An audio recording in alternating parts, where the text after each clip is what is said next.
ministre. La parole est à Monsieur Jean-Louis Masson.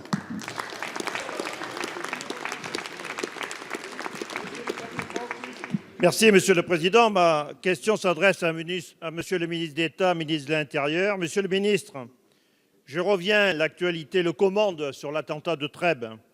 Avec la plus grande solennité aussi, je veux rendre à mon tour un vibrant hommage à mon jeune frère d'armes, le lieutenant-colonel, bientôt colonel Arnaud Beltrame, qui, avec courage et abnégation, a offert sa vie pour en sauver une autre. J'exprime ma très vive émotion face à ce drame et présente ma compassion et mes condoléances très attristées à ses proches et plus largement à la gendarmerie nationale. J'ai également une pensée pour les 3 autres tués et les 15 blessés de ce nouvel épisode terroriste, aux familles qui sont dans la peine. Je ne doute pas un instant que tous ici partagent ces sentiments profonds. Cela étant, Monsieur le ministre, l'émotion ne doit pas nous aveugler.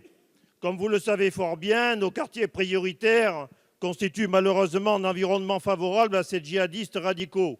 Les lois de la République y sont peu ou pas appliquées. Les policiers, gendarmes, pompiers, parfois les ambulanciers, médecins ou journalistes, ils sont régulièrement agressés ou menacés.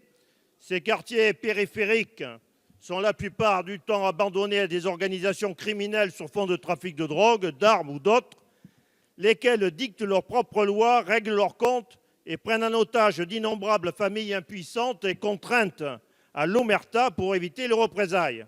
Quant aux jeunes, aux grandes dames de leurs parents, ils sont à l'école du crime et exposés à l'influence des salafistes. Le sacrifice suprême du lieutenant Arnaud Beltrame nous ramène à nos lâchetés, à nos renoncements. La meilleure manière de lui rendre l'hommage qu'il mérite est de réarmer l'État partout où cela est nécessaire, en rétablissant au besoin et à minima l'état d'urgence dans tous les quartiers prioritaires. Alors, Monsieur le ministre, presque un an après votre prise de fonction, vous ne pouvez plus vous réfugier derrière vos prédécesseurs. Quelles sont les instructions que vous allez donner pour neutraliser les structures logistiques qui facilitent les passages à l'acte des islamistes radicaux? Monsieur le député. La parole est à Monsieur Gérard Collomb, ministre d'État, ministre de l'Intérieur. Monsieur le Président, Mesdames et Messieurs les députés, Monsieur le député Jean-Louis Masson.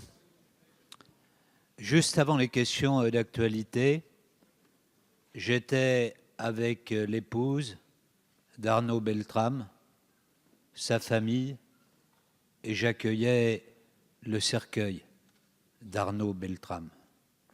Croyez-moi, c'est un moment d'émotion profonde. L'acte qu'il a accompli est un acte héroïque. Prendre la place d'une femme otage et sacrifier sa vie. Oui, comme le dit souvent le président de la République, c'est un des héros de notre nation. Aujourd'hui, il a une place à part dans l'histoire de notre pays. Alors, Monsieur le député, depuis que je suis au ministère de l'Intérieur, croyez-moi, j'ai conscience tous les jours des difficultés qui sont les nôtres. C'est pour cela que lorsque je suis arrivé, nous avons d'abord maintenu l'état d'urgence, puis ensuite que nous avons fait passer la loi SILT. Et je me souviens des discussions de l'époque.